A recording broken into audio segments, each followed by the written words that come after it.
Bienvenue à tous, ravi de vous retrouver dans ce nouveau numéro de Santé Mag dans lequel nous abordons une véritable problématique de santé publique. Nous parlerons ce soir d'un des cancers les plus fréquents et les plus meurtriers, en l'occurrence le cancer colorectal ou le cancer du gros intestin. Une situation expliquée par un dépistage insuffisant, vu le manque flagrant des campagnes de sensibilisation et de dépistage. Un diagnostic de ce fait tardif, puisque c'est un cancer qui parle peu et dont les signes d'alerte sont souvent perçus comme d'une grande banalité. Enfin, un pronostic qui reste préoccupant, vu la difficulté de l'accès aux soins et l'absence de nouvelles thérapeutiques. S'y ajoutent des techniques chirurgicales souvent lourdes de conséquences pour la vie des patients opérés. Comment explique-t-on l'explosion des cas de cancer colorectaux chez nous, mais aussi dans le monde? Quelle est l'importance de la prévention et du diagnostic précoce dans ce cancer? Enfin, comment faire pour réduire le taux de mortalité de ce cancer? Voilà en gros le propos que nous vous proposons ce soir. Et pour en parler, j'ai le grand plaisir de recevoir professeur Belloul Myriam. Vous êtes gastro-entérologue, chef de service au CHU de Béjaïa. Bonsoir. Bonsoir, merci pour l'invitation. C'est moi qui vous remercie. J'ai également l'énorme plaisir de recevoir le docteur Hassan Khouja Mustafa. Vous êtes gastro-entérologue, endoscopiste. Bonsoir. Bonsoir madame. Merci d'être là.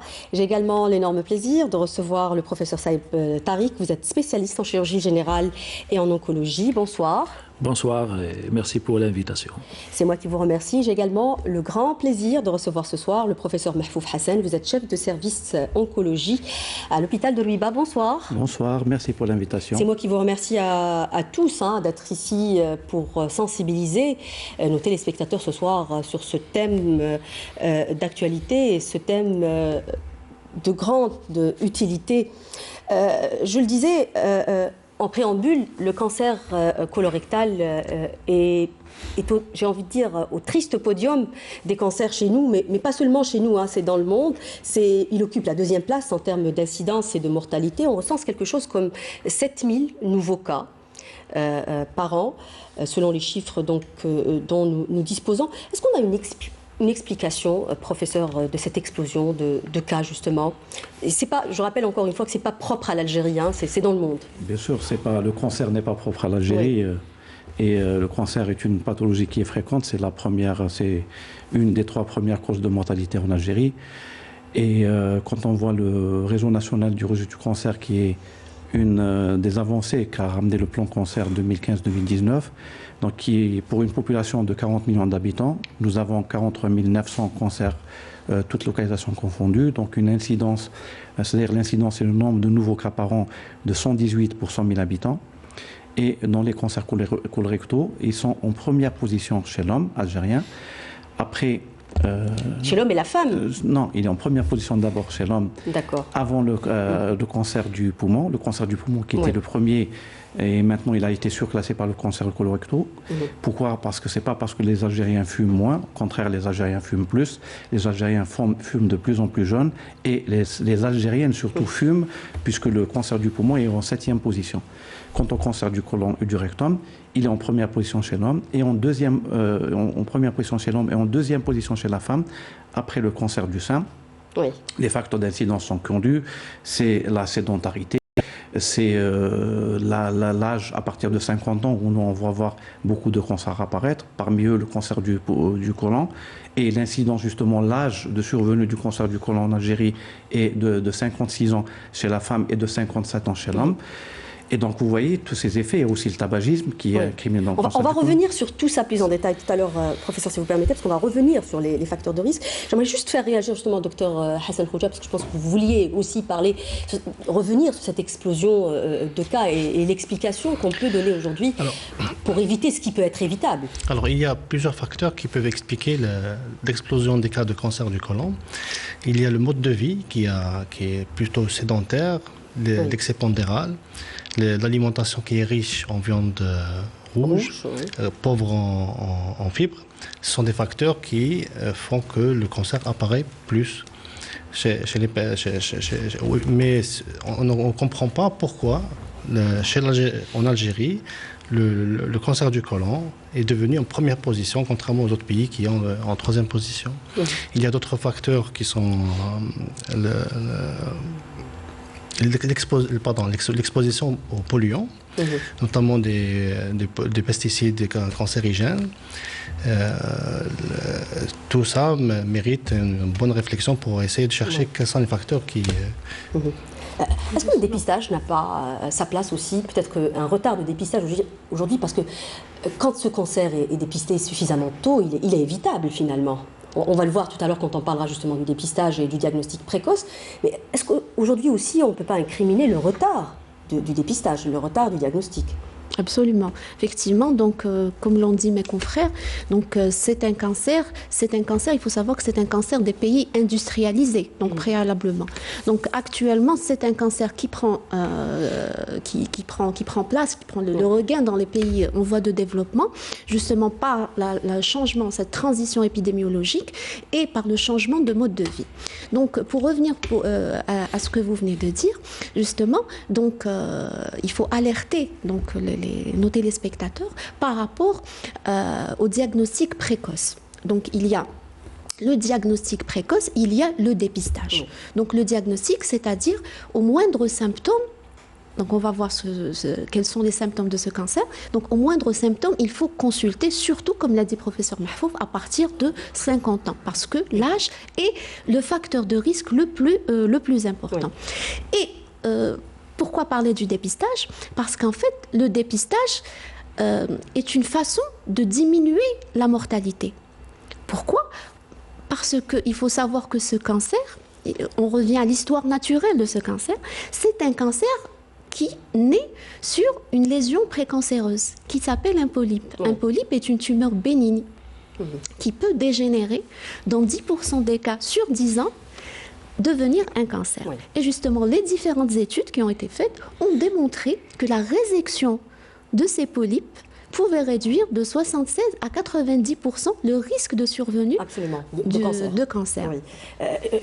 Mais vous n'avez pas répondu vraiment à ma question quand je dis qu'aujourd'hui, est-ce qu'on a réellement, professeur Saïb, est-ce qu'on a réellement aujourd'hui un retard dans le diagnostic? Vous qui êtes chirurgien, vous voyez, j'imagine, les personnes arrivées peut-être dans un stade assez avancé. Est-ce qu'on a aujourd'hui, est-ce qu'on souffre réellement d'un retard de diagnostic dans cette pathologie? Merci pour cette question. Effectivement, en chirurgie, nous recevons malheureusement des patients qui arrivent à un stade localement assez avancé, d'accord, voire à un stade compliqué. Et malgré l'émergence de thérapeutiques nouvelles, les cancers colorectaux ne sont pas de nos jours l'apanage uniquement du chirurgien, mais de plusieurs armes thérapeutiques, telles que celle de l'oncologie médicale, de la radiothérapie, et d'où l'intérêt des concertations multidisciplinaires. Et malgré le développement de ces différents domaines, malheureusement, la chirurgie, si elle va cibler des lésions assez avancées, les résultats pourraient être décevants. C'est clair, le pronostic est compromis. Professeur Mahfouf, peut-être avant juste de voir le reportage qui a été tourné justement dans votre service, est-ce qu'aujourd'hui, finalement, on arrive, malgré tout, à améliorer la survie et à éviter les récidives? Oui, effectivement, la survie et les récidives, il y a d'énormes choses qui ont été faites depuis, ce qu'on disait tout à l'heure avec Tariq, depuis 25 ans qu'on est sur le terrain. Donc il y a beaucoup de choses qui se sont vraiment améliorées dans la chirurgie des cancers colorectaux. Il y a la chirurgie par endoscopie, par laparoscopie. Il y a la prise en charge justement ce qu'a dit le docteur Balou sur les résections des polypes qui font éviter la survenue de cancer. Il y a aussi la résection des métastases hépatiques, la résection des métastases pulmonaires, les carcinos péritonéales. Il y a des traitements qui sont sur le terrain, qui ont changé le pronostic de ce cancer. Quand vous dites tout à l'heure le cancer le plus meurtrier, il y a pire. J'ai dit parmi les plus meurtriers. Il y a le mélanome, il y a le pancréas, la vésicule biliaire, qui sont hélas des cancers qui sont très meurtriers, qui sont fréquents aussi dans notre pays. Peut-être que c'est regrettable dans ce cancer particulièrement, parce que ça fait partie des cancers qu'on peut éviter. Exactement. Justement. Alors, je vais vous proposer, messieurs, dames, de regarder un reportage qui a été tourné justement à Ruiba dans le service oncologique du professeur Mahfouf. Regardez, c'est un reportage signé Nsein Messaidi. Kamel souffre d'un cancer colorectal. Lorsque les médecins ont posé le diagnostic 2 ans plus tôt, sa vie et celle de son entourage a été totalement bouleversée. Oui, je me rappelle bien. C'est un jour de dimanche.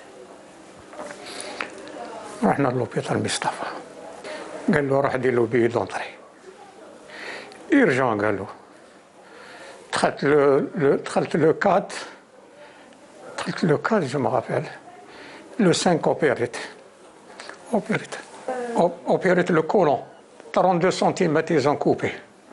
Comme lui, de nombreux patients sont pris en charge au niveau du service d'oncologie du CHU de Rouiba, qui a pris en charge depuis mars dernier 1567 patients atteints de cancer, dont 356 cas de cancer colorectal. On prépare à raison de 40 jusqu'à 60 protocoles par jour.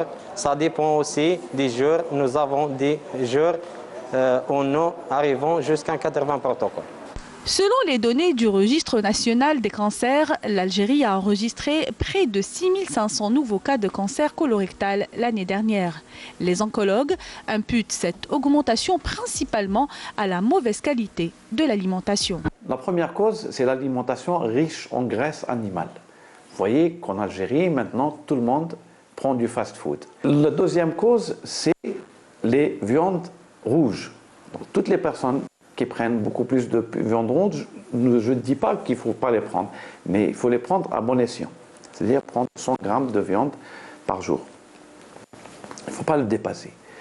Et il y a aussi l'obésité. L'obésité est un des facteurs de risque du cancer du côlon. Aussi, un facteur qu'on va retrouver aussi dans le cancer du côlon, qui est aussi incriminé, c'est le tabac. Une maladie qui se propage vite, mais qui peut être traitée si elle est diagnostiquée à temps. Tous les citoyens algériens qui ont dépassé 50 ans, c'est la recherche de sang dans les selles. Et cette façon permet de découvrir des cancers du côlon à un stade précoce, c'est-à-dire on fait un test sanguin à la recherche de, de sang dans les selles. Si ce test est positif, là, on pousse les examens pour faire une colonoscopie. La prise en charge du cancer de manière générale reste toutefois insuffisante. Les malades se retrouvent souvent livrés à eux-mêmes. Pour ce qui est de l'accompagnement des patients en fin de vie, c'est vrai, ça aussi, c'est un point noir dans la prise en charge des cancers en Algérie, puis souvent c'est la famille qui prend en charge ces patients, donc ça va se répercuter sur toute une famille. Donc l'idéal, c'est que ces patients soient pris en charge convenablement et surtout que les actes soient remboursés par la sécurité sociale. La sécurité sociale, malheureusement, ne rembourse pas ces actes. Donc l'idéal, c'est que ces patients soient pris en charge en hospitalisation à domicile, au niveau de leur domicile, par les structures de proximité ou par des services dédiés pour cette prise en charge. Le cancer colorectal est l'un des plus répandus en Algérie, après le cancer du poumon chez les hommes et celui du sein chez les femmes. Il touche, selon le registre national des cancers, environ 5000 personnes par an. C'est un peu plus quand même que 5000 par an. Alors, professeur Buloul, je rappelle que vous avez fait un dépistage de masse. Vous êtes un des rares services qui a justement fait un dépistage de masse. C'était dans le cadre du plan cancer 2015-2019. Est-ce qu'on peut avoir les grandes lignes de cette étude ou de ce dépistage que vous avez fait finalement ? Très bien. Donc effectivement, le début a été en 2015. Donc il y a eu le plan cancer, donc 2015-2019. Donc je rappelle juste entre parenthèses que c'était une opération pilote qui devait être généralisée à d'autres services, mais malheureusement ça n'a pas été le cas. Tout à fait, effectivement. Donc c'était notre travail, donc c'était concomitant donc à un travail de recherche qui a été intégré dans le cadre du plan cancer, donc qui consistait en un dépistage de masse du cancer colorectal par le test immunologique au niveau de la wilaya de Béjaïa. Donc la wilaya de Béjaïa a été choisie comme wilaya pilote. Donc ce travail était aussi sous l'égide de la Société algérienne d'oncologie médicale en collaboration avec la Société algérienne de gastro-entérologie. Donc il y a eu création d'un comité national, puis création d'un comité régional, donc avec la DSP, le CHU. Oui. Donc ce dépistage de masse, donc a touché combien de personnes déjà ? Vous avez touché, voilà. Vous avez dépisté combien de personnes? Tout à fait. Donc, la population cible était de 100 000 habitants par rapport à la wilaya de Béjaïa. Donc, mais c'était on a choisi des daïras pilotes parce qu'on ne pouvait pas faire toute la wilaya de Béjaïa. Parce qu'en fait, l'objectif de cette opération, c'était de créer une stratégie. D'élaborer une stratégie, de voir effectivement est-ce que ce dépistage de masse était faisable sur le terrain. C'était l'objectif principal de cette opération. Donc voilà, donc il fallait créer cette stratégie. Et voilà, créer ce réseau. Voilà. Oui. Qu'est-ce qui ressort de cette étude? On est curieux de savoir quand même. D'abord, est-ce que vous avez trouvé beaucoup de cancers déjà? C'est la première question qu'on se pose. Ensuite, quel est le profil? Est-ce qu'aujourd'hui on peut parler de profil quand on parle de cancer colorectal? Oui, effectivement. Donc, juste pour rappeler par rapport aux citoyens ce que c'est qu'un dépistage de masse, il faut d'abord le définir. Donc, ce que c'est qu'un dépistage. Donc, un dépistage, il ne s'adresse pas à des personnes qui sont malades. Il s'adresse à des citoyens qui sont indemnes. Des personnes saines. Des personnes saines, effectivement. Et comme on l'a dit tout à l'heure, ce cancer colorectal, il y a des facteurs de risque. Il y a des facteurs de risque environnementaux et des facteurs de risque génétiques. Les facteurs de risque génétiques, on ne peut pas intervenir dessus, parce que c'est génétique, c'est inné. Oui. Par contre, les facteurs de risque environnementaux, on peut intervenir dessus. Comme l'alimentation. Tout à fait, exactement, la sédentarité, l'obésité, exactement. Et ces facteurs de risque déterminent justement des niveaux de risque de ce cancer colorectal. C'est pour cela qu'il existe 3 niveaux de risque. Donc, il y a les personnes à risque moyen, à risque élevé et à risque très élevé. Donc les personnes à risque moyen, c'est qui? C'est toutes les personnes qui ont entre 50 et 74 ans, qui n'ont aucune pathologie dans le sens cancer, qu'ils aient eux-mêmes un cancer ou bien qu'ils aient des antécédents familiaux de cancer colorectal. Donc ces patients, enfin ces personnes, ces citoyens, vont bénéficier d'un dépistage de masse, c'est-à-dire recherche de sang occulte dans les selles, voilà, grâce à un test. Un test, donc préalablement avant, c'était le test hémoculte, donc qui n'était pas vraiment spécifique et très sensible parce qu'il retrouvait l'hémoglobine humaine, c'est-à-dire l'hémoglobine dans les selles. Par contre, le test immunologique, lui, retrouve du sang humain. Donc, il est beaucoup plus sensible et beaucoup plus spécifique. Donc, c'est ça, c'est le dépistage de masse. Ensuite, les autres personnes... Aujourd'hui, est-ce qu'il est disponible, ce test? Il est disponible partout? On a fait l'étude avec ce test, mais pour l'instant... Oui, mais il n'est pas disponible. D'accord. Il y a des tests, parce qu'il y a 2 types de tests. Il faut savoir qu'il y a un test qui est qualitatif et un test qui est quantitatif. Un test qualitatif, il est ou positif ou négatif. Par contre, un test quantitatif, il va déterminer la quantité de positivité, si vous voulez, la quantité de sang. Donc, ces gens bénéficient d'un dépistage de masse. Il y a les 2 autres catégories. Il y a les personnes à très haut risque, c'est les syndromes familiaux, donc connus comme la certaines maladies aussi. Certaines maladies génétiques par rapport à ça. Et il y a les personnes à risque élevé. C'est qui ces personnes? C'est justement des personnes qui ont des antécédents familiaux d'un cancer colorectal, ou bien des antécédents même personnels qui ont déjà eu un cancer. C'est-à-dire ils ont déjà développé un cancer. Tout à fait. Ou bien c'est des personnes qui ont des maladies inflammatoires cryptogénétiques de l'intestin, comme la RCUH, la maladie de la rectocolite hémorragique et, tout à fait. Et le Crohn. Exactement. Donc ces patients, les 2 catégories, bénéficieront d'un dépistage ciblé. C'est-à-dire ils vont directement à la coloscopie. Donc, ils ne passent pas par le dépistage de masse. Mais dans les profils que vous avez vus, ce ne sont pas ceux-là qui ont développé le plus de cancer. Ce sont des personnes qui n'avaient pas d'antécédents familiaux, qui n'avaient pas de problème de maladie, ou si finalement... On ne peut pas dire ça parce que ce sont 2 dépistages différents. Donc, le dépistage de masse, donc, comme l'a dit le professeur Mahfouf, une fois que le test est positif, si le test est positif, ça veut dire qu'il y a du sang occulte, et ces personnes vont bénéficier d'une coloscopie. Les autres bénéficient directement de la coloscopie. D'accord. Docteur Hassan Khoudaoui, sur les profils à risque. Voilà, donc pour rebondir sur le dépistage de masse, tout l'intérêt du dépistage de masse, c'est de pouvoir réduire la mortalité du cancer colorectal. Alors pour pouvoir arriver à cela, il faut avoir des objectifs. Et les objectifs sont de dépister toute la population qui a entre 50 et 74 ans. C'est ce qu'on appelle, ce qu'elle a dit, c'est la population risque moyen. Et si on arrive à dépister toutes ces personnes, on peut réduire le risque de cancer de 18%.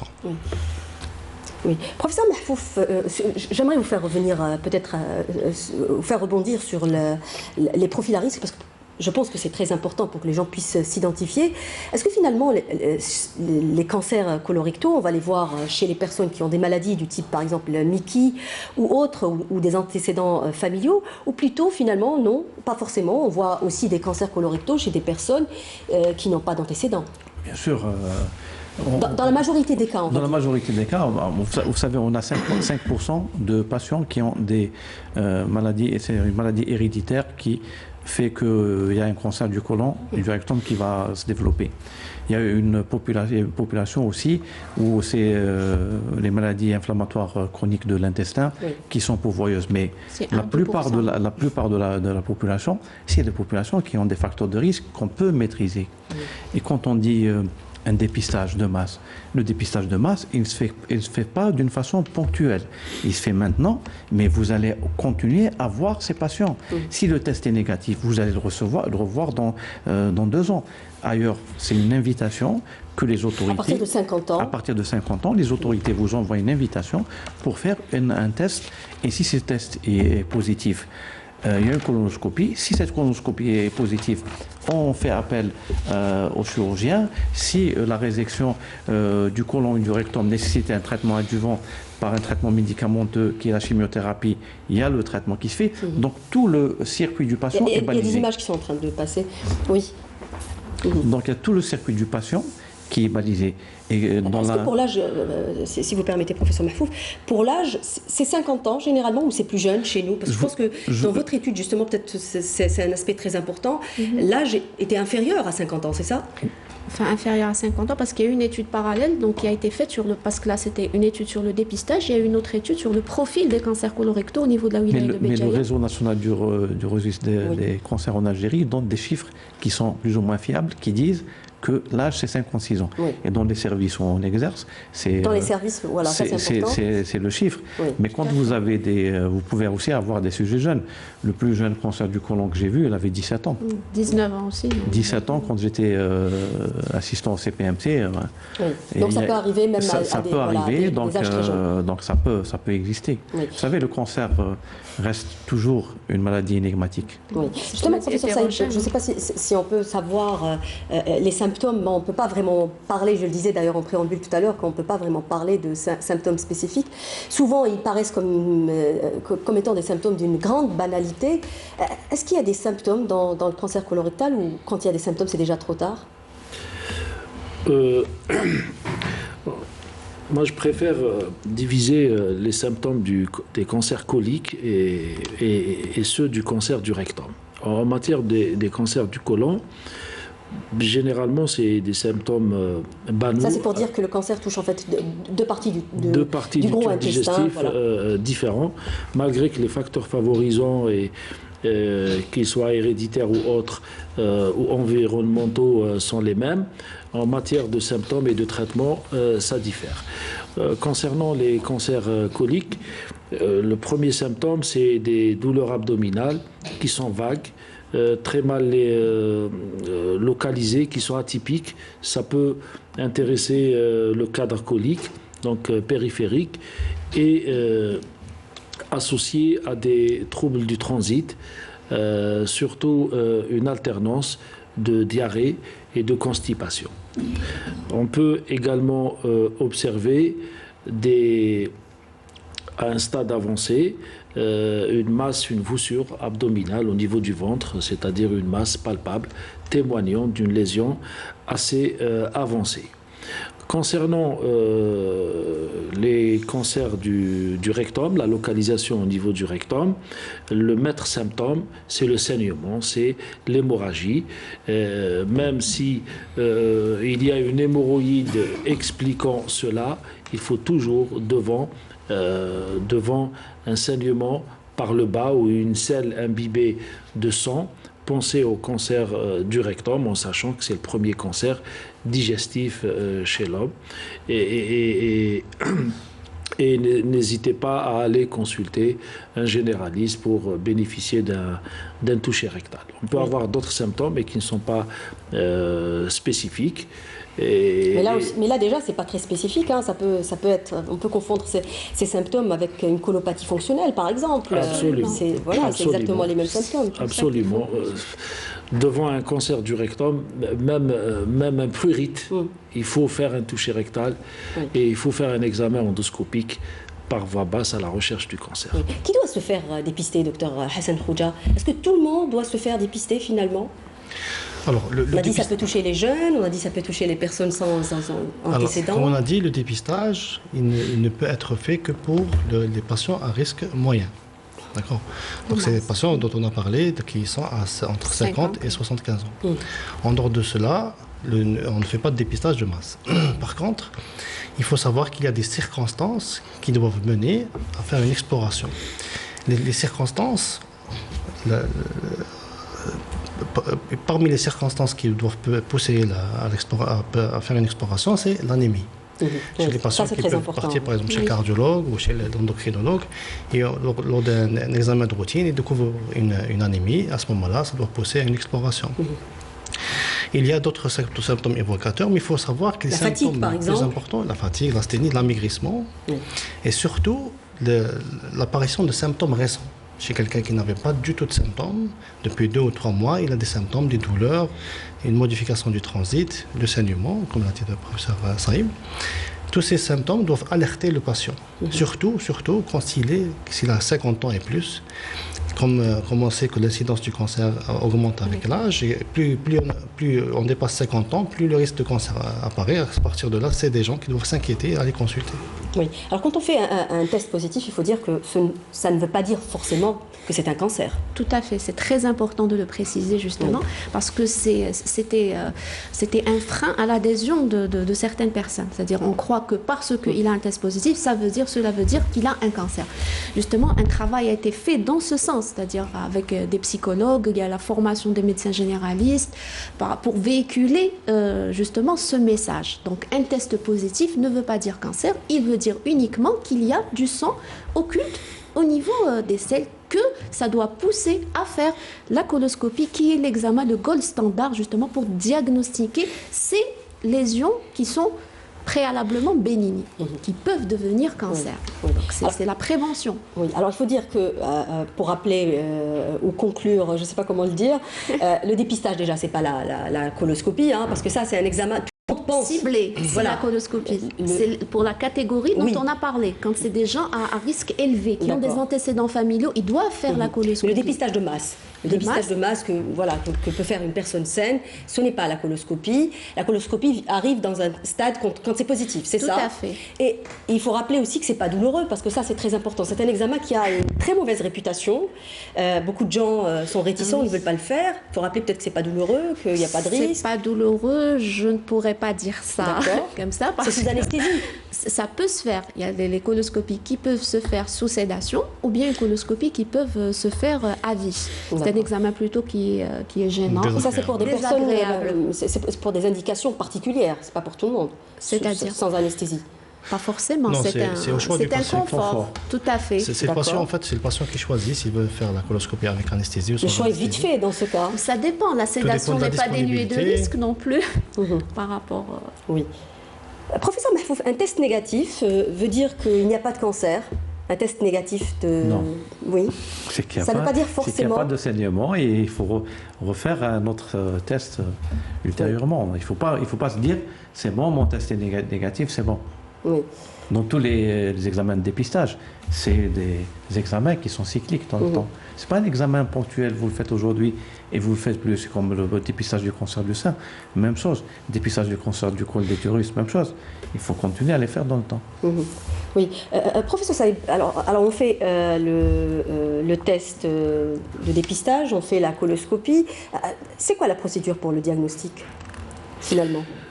La procédure pour le diagnostic, d'abord devant cette panoplie de symptômes qu'on vient d'énumérer, des symptômes, des signes généraux, une fatigue, une anémie, des signes fonctionnels, une douleur abdominale troubles du transit, puis il y a l'examen physique, la palpation du ventre, de l'abdomen, l'examen, le toucher rectal, qui fait partie intégrante d'un examen clinique bien conduit. Il ne faut pas hésiter à le faire, il ne faut pas que ça soit un tabou.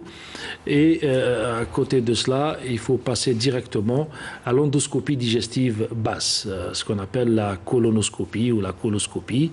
Elle permet de voir l'ensemble du tube du côlon, du rectum et du côlon, et elle permet également de faire des biopsies. Et actuellement, l'endoscopie est passée du stade diagnostique au stade interventionnel. Elle permet Elle est thérapeutique aussi. Elle est thérapeutique, elle permet d'enlever des polypes, et puis même s'ils sont dégénérés, et que cette dégénérescence réponde à des cancers vraiment au stade de début, le traitement pourrait s'arrêter à ce niveau. D'accord. À côté de ça se fait automatiquement comme ça, c'est-à-dire si une personne va faire une coloscopie ou une endoscopie, automatiquement, si on trouve des polypes pendant l'examen de prospection, on va agir. Ça se passe comment ? Alors, pour la coloscopie... Ou alors on va donner un autre rendez-vous, ça se passe comment en réalité ? Déjà, il y a une consultation. Parce qu'en principe, on agit. Voilà, donc déjà, il y a une consultation avant la coloscopie. Et on annonce au patient le fait, on demande son accord si éventuellement, si on trouve un polype, s'il est d'accord pour réséquer le polype. S'il est d'accord, bien sûr, il faudra s'assurer qu'il ne prend pas d'anticoagulant ou d'aspirine. À partir de là, quand on commence l'examen, une fois qu'on trouve le polype, quand le polype est résécable par voie endoscopique, on l'enlève. On l'enlève systématiquement. Mais pourquoi on ne le fait pas, c'est-à-dire pour éviter quand même de traumatiser le patient, ça serait peut-être préférable de le faire dès oui, on le fait d'emblée, on prépare le temps. patient. Dès qu'on trouve un polype, on l'enlève. Voilà. Quand le centre qui fait la coloscopie ne dispose pas des moyens pour réséquer le polype, il nous adresse aux endoscopistes pour réséquer les polypes. Oui. Professeur Mahfouz, pourquoi on ne va pas, depuis le temps qu'on parle du cancer colorectal en Algérie comme étant une maladie qui touche beaucoup de monde, pourquoi on ne va pas aujourd'hui vers un dépistage de masse ? On sait très bien que ça coûte moins cher que de prendre en charge des malades, vu les circonstances que connaît tout le monde aujourd'hui, les difficultés de prendre en charge nos malades, la difficulté d'accès aux soins. Pourquoi on ne se dirige pas vers un... C'est compliqué ? C'est une question très pertinente que vous posez. Il faut arrêter de prendre en charge que l'aspect thérapeutique de la pathologie cancer. Il faut penser à la prévention. Sur la prévention, le dépistage de ces maladies qui sont pourvoyeuses de mortalité. C'est ça un petit, le plan cancer 2015-2019 et même celui qui va suivre doit s'axer sur donner tous les moyens pour la prévention, éviter tous les facteurs de risque qui peuvent engendrer ces pathologies cancer, qui peuvent avoir un lourd tribut, non seulement en termes de finances, mais surtout en termes de vie humaine aussi. Parce que n'oubliez pas, derrière ces cas, derrière ces patients, il y a des familles, il y a des mamans, il y a des papas, il y a des enfants qui vont subir cette prise en charge et surtout les affres de cette pathologie. Donc il faut tabler nos efforts. Moi, quand on parle cancer et on parle beaucoup plus traitement innovant, radiothérapie, chirurgie, etc., on oublie l'essentiel. On oublie la prévention, on oublie le dépistage, on oublie le diagnostic précoce, qui sont les seuls garants d'une prise en charge adéquate. Pourquoi les autres pays, dits entre parenthèses développés, qui ont des systèmes de santé performants, ont des chiffres de mortalité qui sont moindres par rapport aux nôtres, parce que eux, ils tablent sur la prévention. Prévention égale tabac, égale obliger les gens à faire de la marche, obliger les gens à manger healthy, obliger les gens à faire un dépistage, obliger les gens à ne pas fumer, et surtout à ne pas fumer dans les lieux publics. Puisque l'enfant commence à fumer à l'âge de 6 ans en Algérie, aller dans les écoles. Quand on était à l'école, il y avait des personnes qui venaient il y avait la DGSN qui venait nous parler sur le tabac, sur la drogue, les psychotropes, etc. Donc, il y avait des campagnes. Il y avait des campagnes. Donc il faut revenir Et c'est pas ni l'oncologue, ni le gastro-entérologue, ni le chirurgien qui vont. C'est pas notre dada. Nous, c'est prendre en charge ces patients qui vont continuer à arriver. Oui, absolument, parce que c'est important, parce qu'on ne peut pas agir aujourd'hui sur les autres facteurs. Alors, le dépistage reste le moyen le plus efficace dans la lutte contre ce cancer, n'est-ce pas? Absolument, effectivement. Oui. Au lieu de traiter le cancer, donc il vaut mieux le dépister vu que c'est un cancer qui est guérissable. Donc il faut vraiment agir sur la prévention. Donc prévention primaire par rapport à agir sur ces facteurs de risque et la prévention secondaire qui est le dépistage. Et quand vous avez parlé de dépistage généralisé, c'est ça justement l'intérêt des études pilotes. Parce qu'il ne suffit pas de demander à quelqu'un d'aller faire un test. Alors, il a fait son test, il est positif. Et alors, justement, c'était ça. Pourquoi on avait fait cette étude avec une équipe multidisciplinaire et une équipe qui est engagée, donc que je salue ma coéquipière et ma professeure Mazozi, et donc des épidémiologistes, des anatopathologistes, donc des chirurgiens, des gastro-entérologues, donc pour voir la faisabilité de ce dépistage sur le terrain. Donc il faut créer un réseau. Avant d'avoir fait ce dépistage, il y a eu un travail de longue haleine préalable. Donc, avant et après, hein, parce qu'il y a eu un suivi aussi des malades. Tout à fait, mais avant, pour pouvoir faire ça, il faut garantir aux citoyens ce qui va se passer. S'il est dépisté, ensuite, qui va lui faire sa coloscopie? Celui qui va lui faire sa coloscopie, il faut que ce soit un gastro-entérologue qui peut intervenir. Donc justement, les gastro-entérologues, c'est pas tout le monde qui fait les résections de polypes. Il faut une formation pour l'endoscopie interventionnelle. C'est ce qui a été fait effectivement à Béjaïa. Ensuite, il faut lui garantir le soin, la chirurgie, la chimiothérapie. Donc il fallait créer tout ce réseau.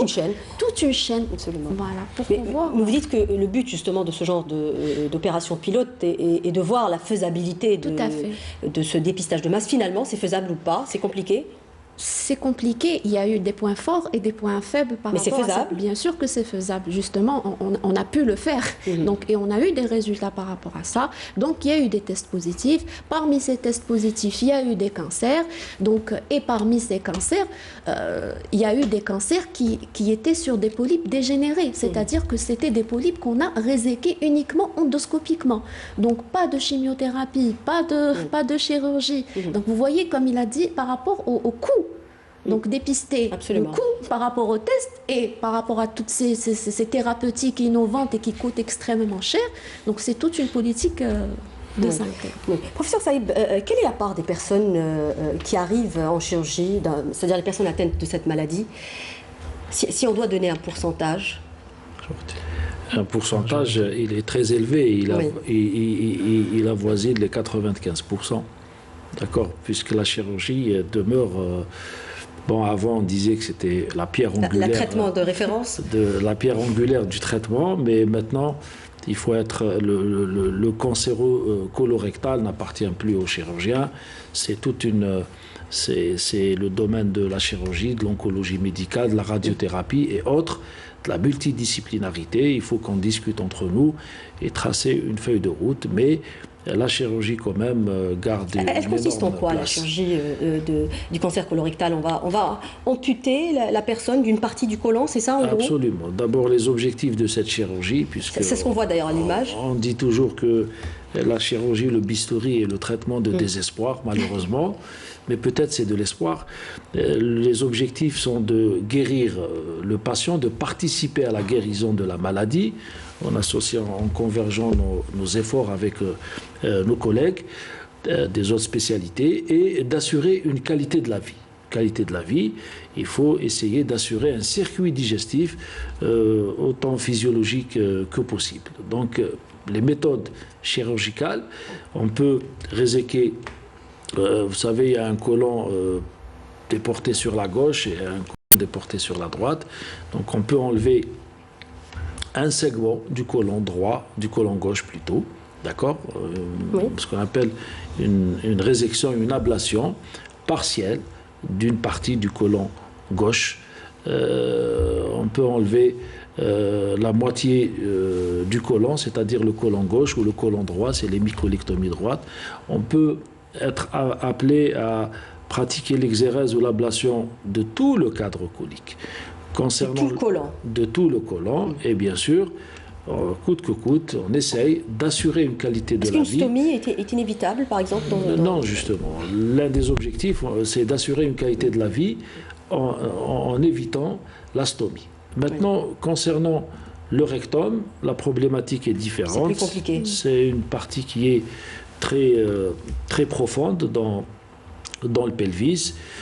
Quand c'est le haut rectum, c'est-à-dire la partie du rectum qui se rapproche du côlon, bien sûr, la stomie est sûrement évitable, d'accord. On arrive quand même à réaliser des sutures et assurer un transit par voie naturelle.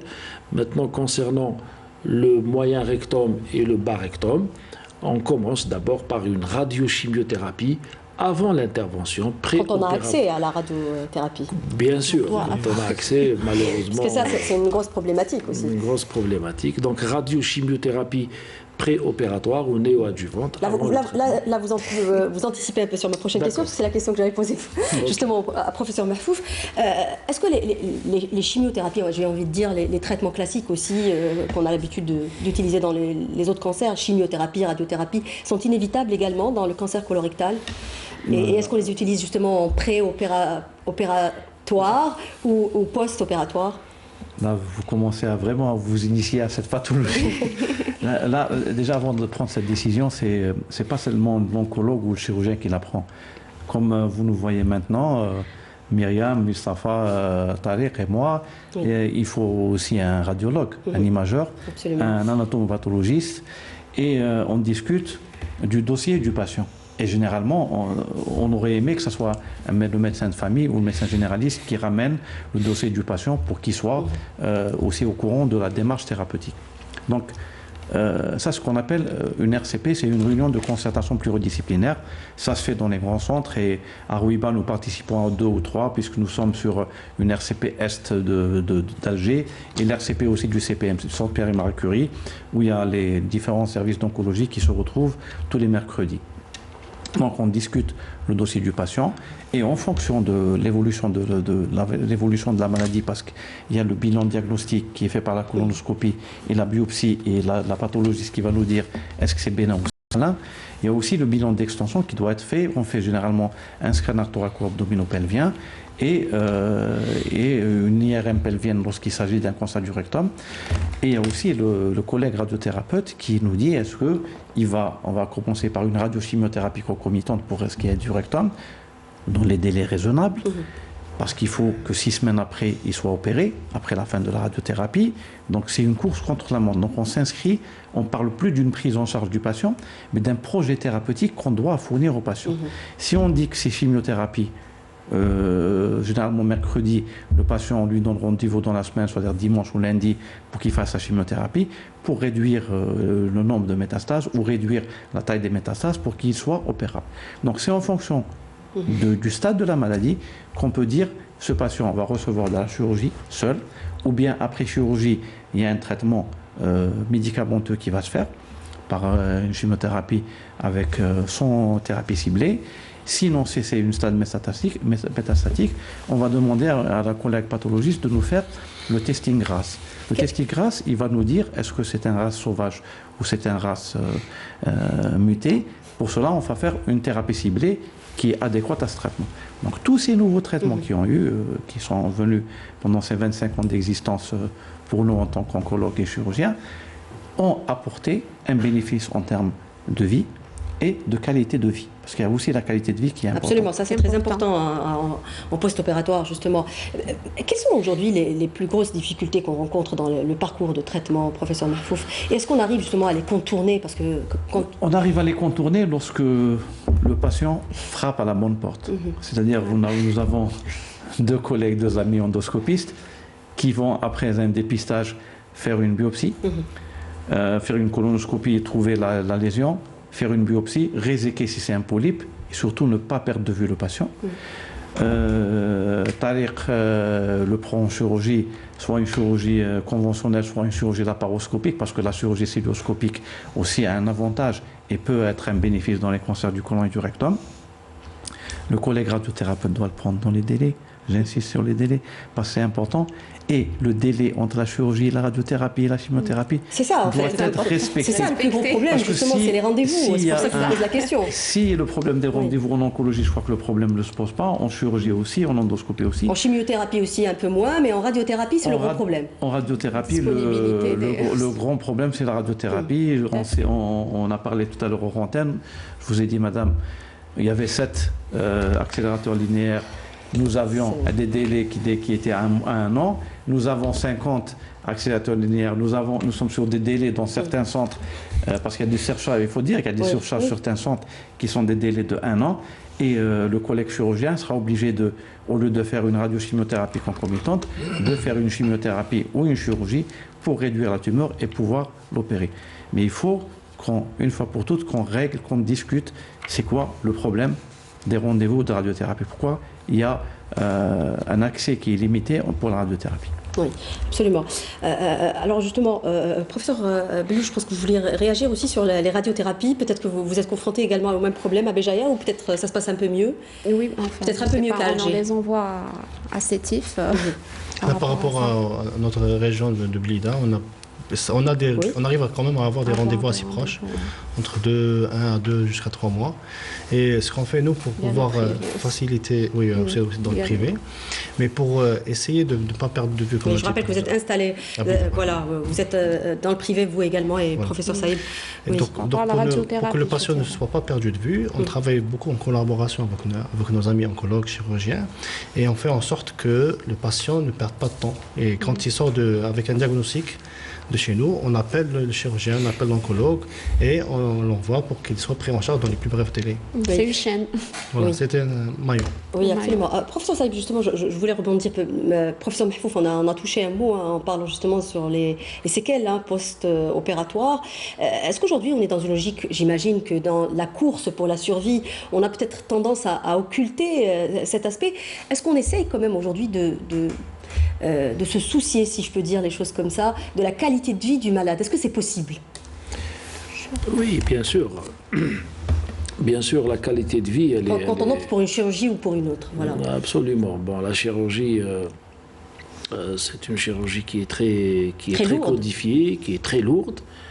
Et l'aspect psychologique également joue un rôle, d'où le rôle du psychologue en préopératoire, avant la chirurgie et en post, c'est-à-dire après l'intervention chirurgicale. Ça aide pour l'insertion socio-professionnelle des patients. Et les séquelles de cette chirurgie peuvent être physiques et psychiques, psychologiques. Donc la prise en charge, elle doit être multidisciplinaire. On a oublié tout à l'heure, on a omis de parler du rôle indéniable du psychologue. Et parfois même, c'est très important dans un cancer, d'une manière générale. Très important. Les patients, psychologiquement, surtout après une intervention chirurgicale, il y a une période de floraison, les 3 à 4 premiers jours, mais après, le malade, quand il sort chez lui, au bout de 7 à 10 jours, il sombre dans une dépression. Et c'est là le rôle de la famille et le rôle également du psychologue. De l'accompagnement psychologique. Il faut dire que c'est-à-dire l'annonce déjà de la maladie, l'annonce du cancer, ça peut être un choc pour le patient, parce que cancer égale mort dans les esprits. Or, ce n'est plus la même chose maintenant. C'est des cancers avec les nouvelles thérapeutiques, c'est des cancers qu'on peut soigner. Oui. Justement, le professeur Mahfouf disait tout à l'heure par rapport au cancer métastasique, aujourd'hui il y a des procédés et des nouveautés dans les thérapeutiques qui nous permettent aussi d'agir, même quand c'est un cancer qui a touché d'autres organes. Exactement. Parfois tellement le patient il a reçu toute la panoplie de traitements et nous sommes à 7-8 ans de sa maladie et il demande toujours le traitement, on lui dit qu'est-ce qu'on va lui mettre, on a tout mis et il reste toujours quelque chose, donc on sera obligé parfois de revenir sur les anciens traitements qu'il a reçus. Mais je voudrais un petit peu rebondir sur l'aspect psychologique. Vous avez vu tout à l'heure le patient que vous avez interviewé dans le service où vous exercez, il a parlé du jour. Il se rappelle du jour, il se rappelle de la date. C'est un impact psychologique extraordinaire. Et le patient n'oubliera jamais lorsque Madame Baloul ou Mustafa lui a dit vous avez un polype ou vous avez un cancer, lorsqu'il est passé voir le chirurgien, etc., donc il va se rappeler, la vie s'arrête. Et parfois, c'est la vie de toute une famille qui va s'arrêter. Et je voudrais aussi revenir sur les stomisés, parce que les stomisés aussi souffrent. Quand un stomisé, imaginez-vous... Expliquez juste brièvement ce que c'est qu'une stomie, un patient qui a une poche de colostomie. Donc, quand il a 30 ans, 20 ans, 40 ans, et c'est une femme ou c'est un homme, ça sera très difficile d'assumer la poche de colostomie. Et après, il y a aussi le fait de trouver ces poches de colostomie. Quand il est conventionné CNAS ou CASNOS, donc il a accès à l'achat de ces... Sinon, il va les acheter lui-même. Et aussi, ces poches de stomie, il faut les entretenir. Ces poches de stomie aussi doivent être faites, confectionnées par les chirurgiens convenablement. Parce que c'est l'image corporelle du patient qui va être changée à jamais probablement. Donc c'est pour ça qu'il y a un traitement par radiochimiothérapie pour essayer la conservation sphinctérienne pour éviter justement ces poches de colostomie. Mais parfois la tumeur rectale elle est trop basse et on n'arrive pas à conserver le sphincter anal. Donc ça aussi, c'est un drame pour ces patients. Oui, absolument. Alors rappelez, oui, allez-y. Il y a aussi les avancées de la chirurgie moderne qui fait que parfois ils opèrent les cancers dans certaines topographies par voie célioscopique. C'est une approche qui est très, très confortable pour le patient et ça lui apporte une meilleure qualité de vie. Oui. Alors, on arrive pratiquement au terme de cette émission. On est à la mi-février. Le mois prochain, ça sera le mois de mars, justement, qui est dédié à la prévention donc, de ce cancer. Alors, c'est l'occasion peut-être de faire un appel pour que les gens aillent se faire dépister. C'est important. Il y aura des campagnes un peu partout qui seront organisées par des associations notamment. Peut-être rappeler l'importance de ce geste, justement. Oui, les messages qu'il faudra passer, c'est 1. Il faut consulter au moindre symptôme digestif. Donc, que mes collègues ça c'est important, on n'a pas dit que les gens ne consultent pas. Voilà, justement. C'est vrai que le motif de consultation le plus fréquent reste les rectorragies, la présence de sang, parce que ça fait peur. On a tendance à banaliser. Justement, voilà. Des douleurs abdominales qui ne cèdent pas par un traitement symptomatique, il faut consulter, surtout si on a plus de 50 ans. Donc, il faut consulter, 1. Deuxièmement, il faut se faire dépister. Ça dépend des catégories de risques qu'on a citées. Se faire dépister parce que c'est un cancer qui est guérissable, s'il est détecté à temps. Donc, mieux vaut prévenir que guérir. Absolument. Professeur Saïb, vous avez le mot de fin, justement. On termine sur la prévention, peut-être. Oui. Moi, je dirais que la meilleure prise en charge réside dans la prévention. Avoir une vie saine, une alimentation correcte, faire de l'activité physique, arrêter de fumer, c'est très important. Et également, le dépistage, c'est très important, puisque on arrive maintenant dans le monde à pratiquer le dépistage des cancers du sein et ceux colorectaux, malgré qu'il y a un problème d'adhésion. Même en Europe, 33% seulement de la population adhère à la politique de dépistage. J'espère qu'en Algérie, on arrivera quand même à assez tôt. La seule façon d'arriver à des diagnostics précoces avec un traitement optimal, c'est de traiter des lésions à un stade de début. Et je dirais que les cancers colorectaux restent quand même ceux qui ont le meilleur pronostic parmi les cancers du tube digestif et les cancers en général. Oui, merci beaucoup, messieurs, dames, d'avoir participé à cette émission. Cette émission est arrivée à son terme. Merci à vous de nous avoir prêté attention. N'oubliez pas de nous rejoindre sur les réseaux sociaux. Je vous souhaite une excellente suite des programmes sur Canal Algérie. Au revoir.